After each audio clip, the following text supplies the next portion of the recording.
Alright, we back at it again. Back at it like a crack addict, but we don't do crack. This is just a fucking random ass video. This shit says...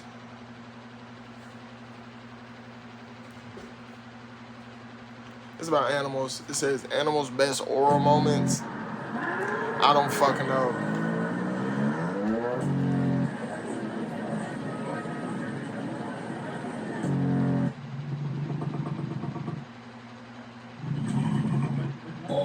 You've heard the word, even if it was after the Brain Rot Brigade ruined it for everyone. The definition of aura is not important. It's the feeling. It's commanding an entire room without speaking. It's when your name is spoken. It demands respect. Man, look, we don't even need this intro. You know what aura is. Captain America wielding the hammer of Thor? Aura. Steph Curry having an entire building watching him shoot? Except for Steph Curry? Aura. Experts advising tourists against even saying this bear's name for their safety?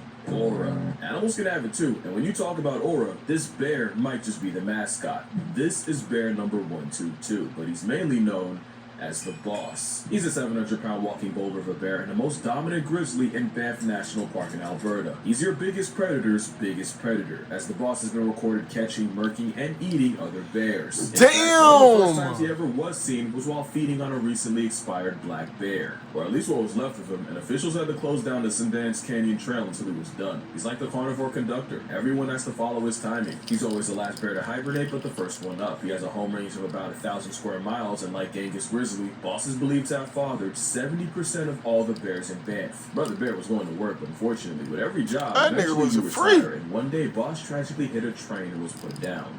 Damn. The train, that is. Yet his walking plot armor survived being struck by a train twice. Mind you, trains are the #1 killer of all wildlife in Banff, and Boss regularly uses the tracks as a buffet line to feed on spilled grain, as well as the carcasses of other animals that weren't strong enough to survive what he walked off twice. The definition of aura is a bear covered in oil from hours spent eating off the same tracks that should have killed him. But this god of war grizzly doesn't just not fear death, he straight up disrespects it. According to Parks Canada mapping, Boss regularly crosses high-speed, heavy-traffic highways like Trans-Canada. And yeah, in case you were curious, that's another leading cause of bears getting disqualified from life. And that's not the only way he disregards death. Believe it or not, if there was something less than nothing, bears would want that to do with us. The best way to avoid a bear is to make enough noise to give the bear a chance to avoid you. And mother bears will actually den closer to people, knowing that'll keep baby aborting males away.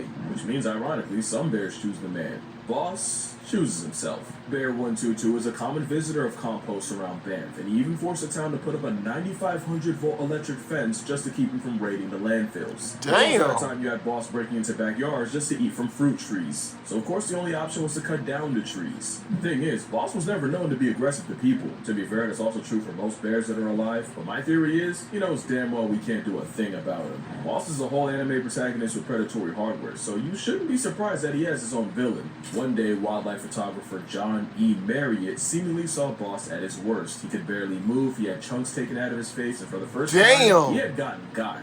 And the most likely culprit, yeah, that would be this guy, Split Lip. Split Lip, or Bear 136, was another mountain of a bear in Banff, and Boss's #1 op. They even have the same Earth-societal tendencies. In 2015, his tracking collar stopped working, and researchers looking for her were met with Split Lip's discarded collar and a mostly eaten grizzly corpse that wasn't Split Lip. They've been running phase for years, and with both being at least over 20, this beef's likely been marinating over a decade. And with Boss estimated at 28, he proves one thing: beware the old man in a profession where men die young. In fact, even his name is dangerous.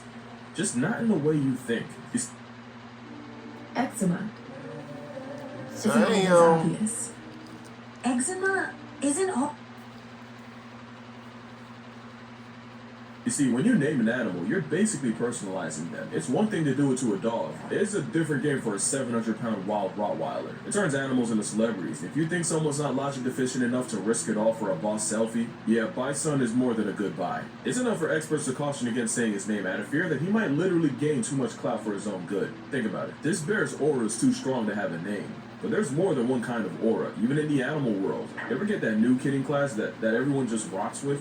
Like the popular kids, the teachers. You can make nice with half the school by lunch. That's that charismatic aura. And this is the picture of it. The story goes, a couple lost their dog while hiking in Kamchatka. Remind me to tell you why that's important later. And they fired up a drone to try and find him. Oh, they did. They found him traveling with 3 bears.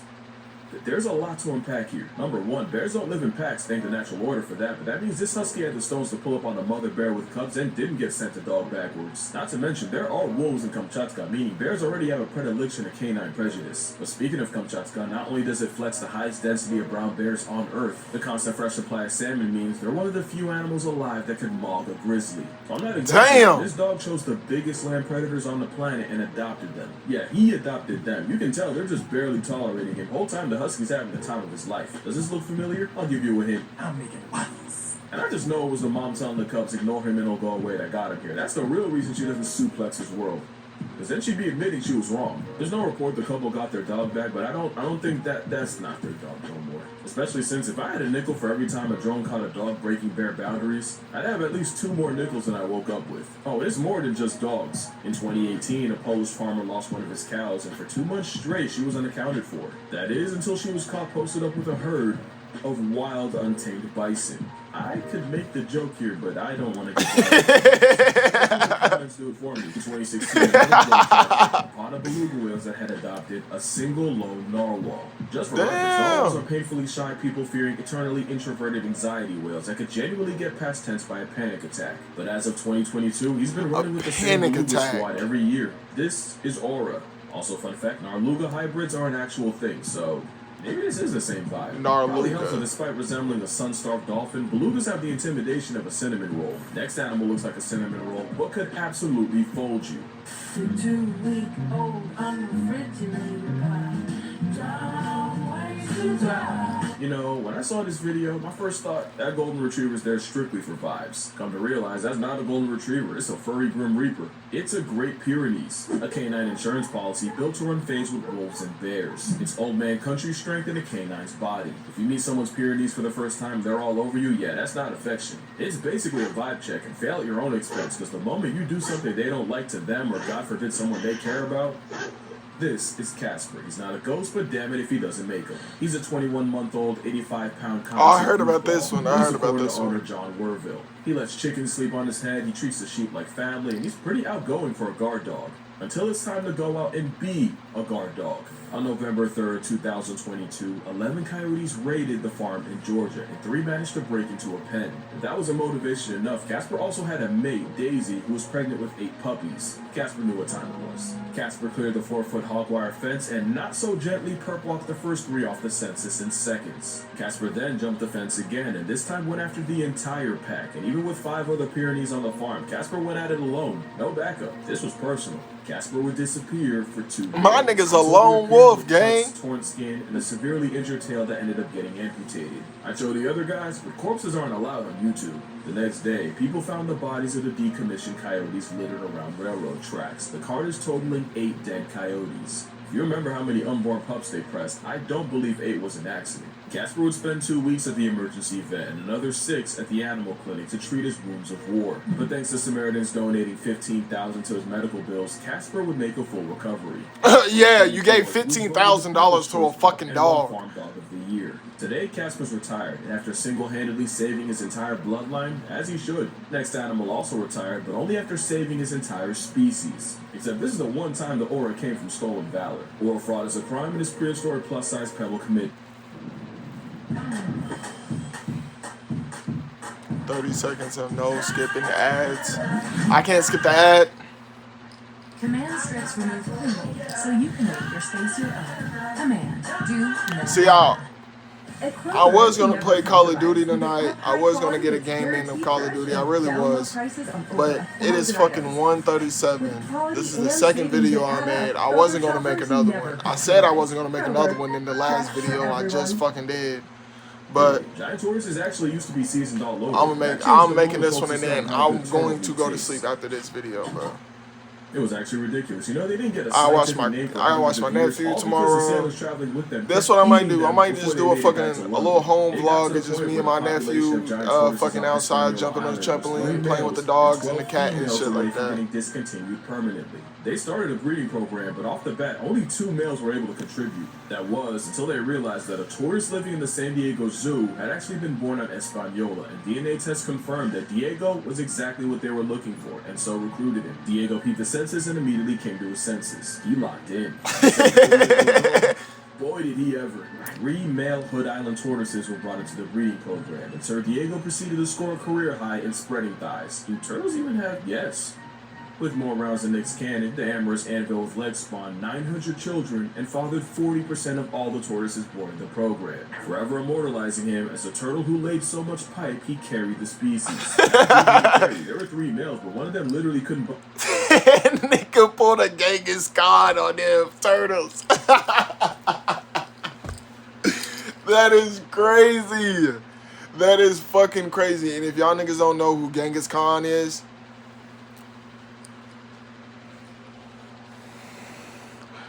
go do your research, bitch.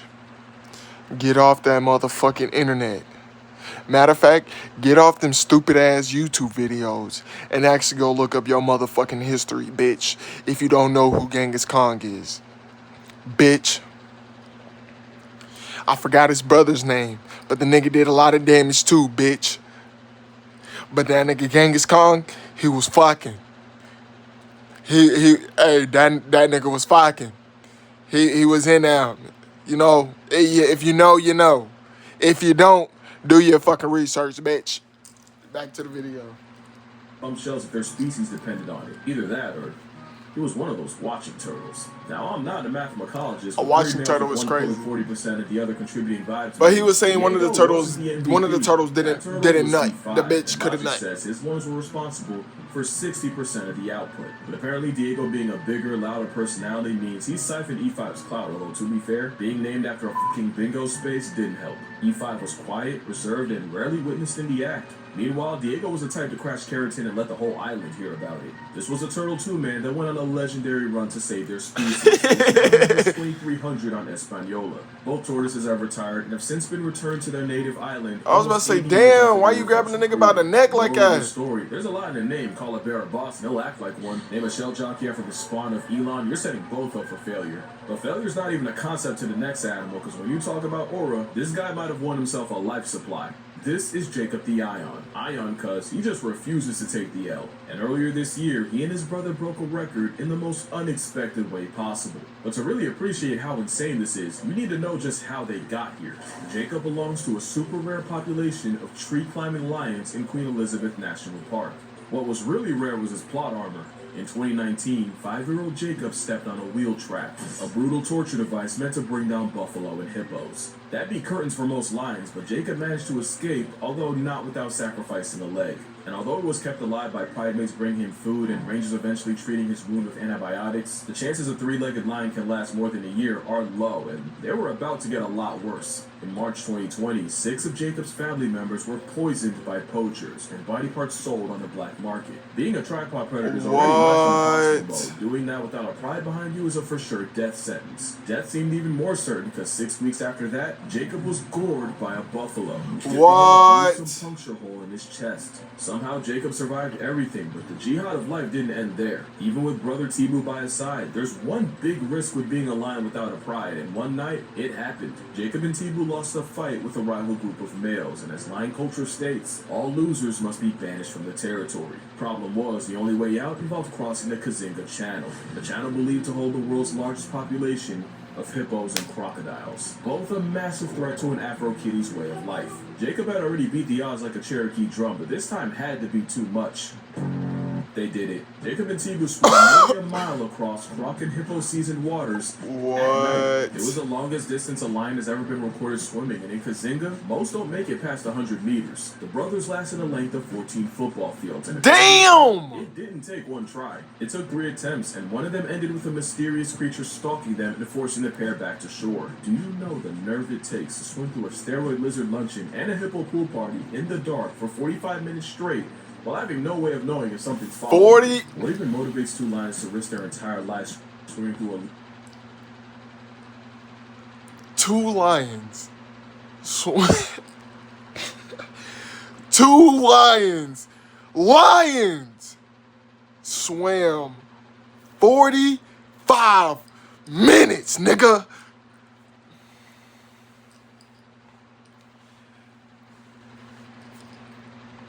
I promise you, I couldn't even swim 20. Nah, I ain't gonna say that. Nah, I am gonna say that. Nigga, I could not swim 20 minutes in a hippo infested, plus alligator infested, plus any other motherfucking fish, you know, all the other fish, you know what I'm saying? For 14 football fields, 45 minutes. And on top of that, they double backed 3 times. Not even knowing how far they went each time they double back, bitch. And on top of that, nigga, you had an animal, another animal following you, and you still made it across that bitch. Nigga, what? Super Trooper. That's all I can say. Literal, yeah, that'd do it. That's all I can say. That nigga's, bruh, Army of 2, Super Troopers, nigga. So yeah, Fuck. Nah, them boys did it for the lion yash. Let's pray this lion gets Yeah. that DNA going to waste would be the real tragedy. No, for Second real. time this video, animals went on the 2-man to save the lineage, but the next animals are the ratio of destruction hell-bent on destroying everyone else's. But if you know anything about honey badgers, you know this Oreo. Them honey badgers are different. They're different. Them bitches are vicious as fuck, nigga. They don't give a fuck how big you are, cuz. They gonna come after you if they want to, bro. I'm telling you. Y'all better watch out for them bitches. And these dumbass ads. And they made it to where you can't fucking skip the ad, you know what I'm saying? Where you go to stop seeing the ad and shit like that. You know, you go here, you click block ad, confirm. It will block after playing. You see that now. Usually you can just go up there and just click, do that, and then just click stop ad, and then it'll go straight to the motherfucking video. But YouTube, y'all have gotten smart with it. So I'm gonna sit back and relax. I'm gonna let y'all do y'all thing. Wait until I get that ad blocker, bitch.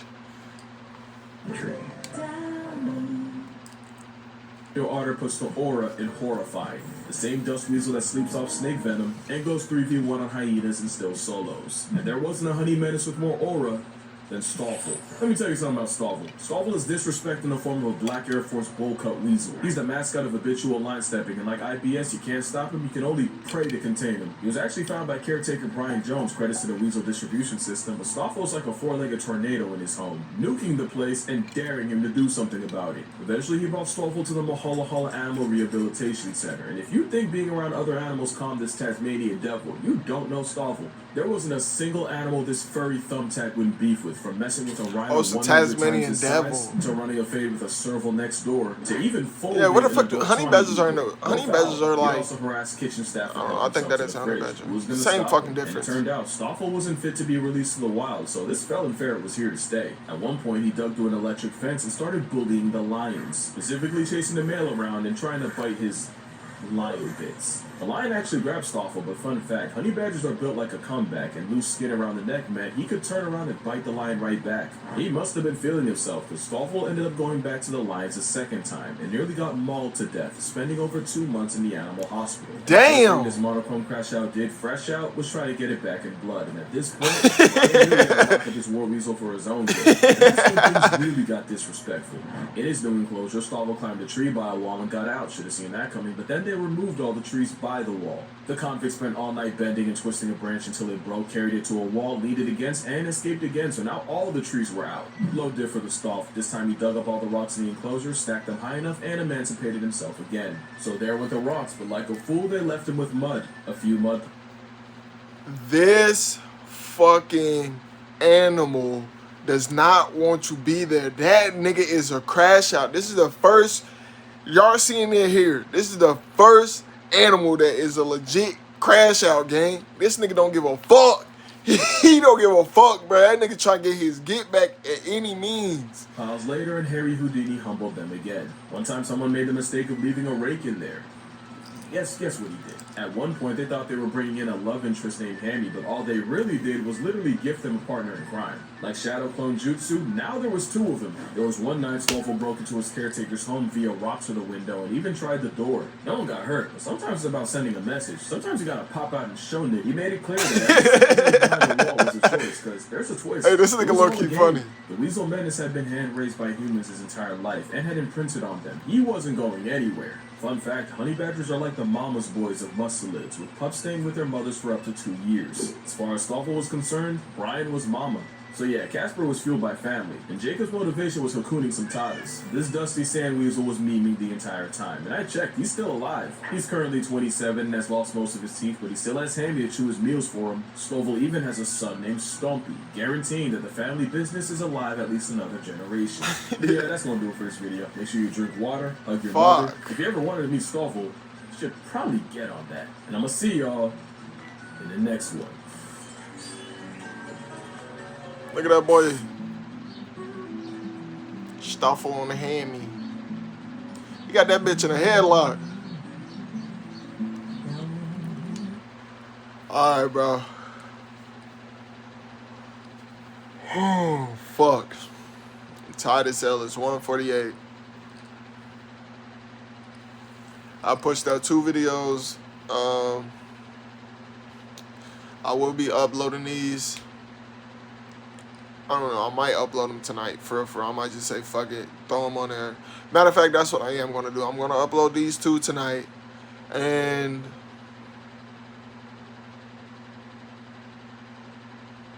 I'm going to have,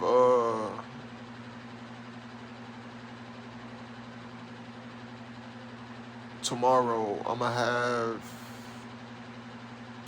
have my nephew. Probably do a little short vlog with him. The animal, like him, the cat, and the dog, you know, him playing with the cat, shit like that, because he wants one. So he's coming over. He's coming over tomorrow, so he could play with the cat and shit.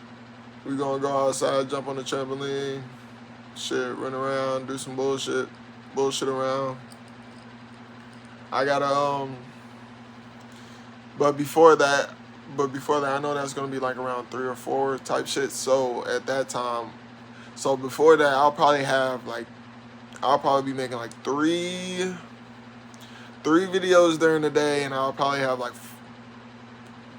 2 more at night. So that's how I'm going to do it. I'm going to give y'all 3 videos.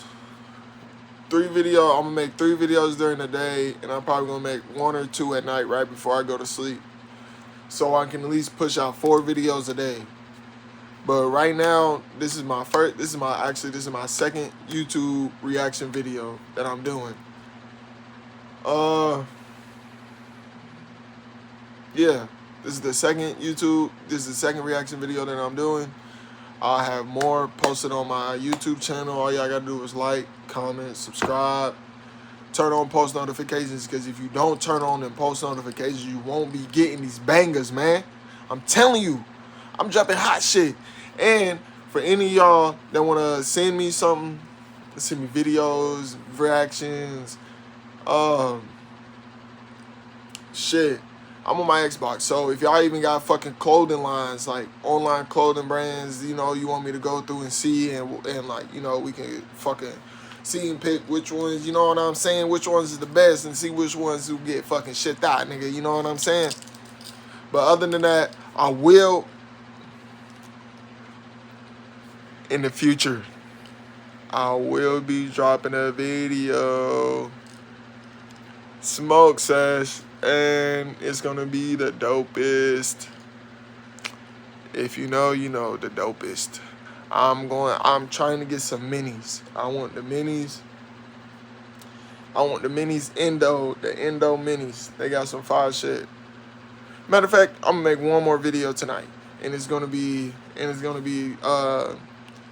Dope Yola. He's gonna be talking about his dopest brand and all that shit. I have seen videos on it. I have seen some videos on it, but I really want to actually get into it, and we're going to react to one of his videos, and then I'm going to get the TACA product from his site, that is 100% legal and can be shipped to every single state. Yeah, I'm gonna do that. I'm gonna get that. I'm gonna do a review on that. I might get 2 packs. I might get 2 packs, do a review on both packs, and see how it's rocking. I might get a pen. I was thinking about getting a pen, like a pen and probably like a zip of the minis. But yeah, you're gonna do a review on that shit. But like, comment, subscribe, turn on post notifications, because every time you turn on that motherfucking post notification, you hear that motherfucking bell, ding, and you see that motherfucking notification pop up on your goddamn screen, nigga, you know it's gonna be some hot fire. Hot fire. Super hot fire, nigga. And I'm gonna end this bitch off with a bar. I'm smoking on this bitch. Yeah, I'm ready to touch a star. I got this jet fuel in my lung. Yeah, like I'm a F-150. Ain't that a car? Yeah, that's that truck. Big body pickup. Alright then. When I get your bitch in my bed, I had to hit her with the lift up. Ugh! And then I burn her back down. I'm cramming shit like Shaquille O'Neal breaking the rim, bruh.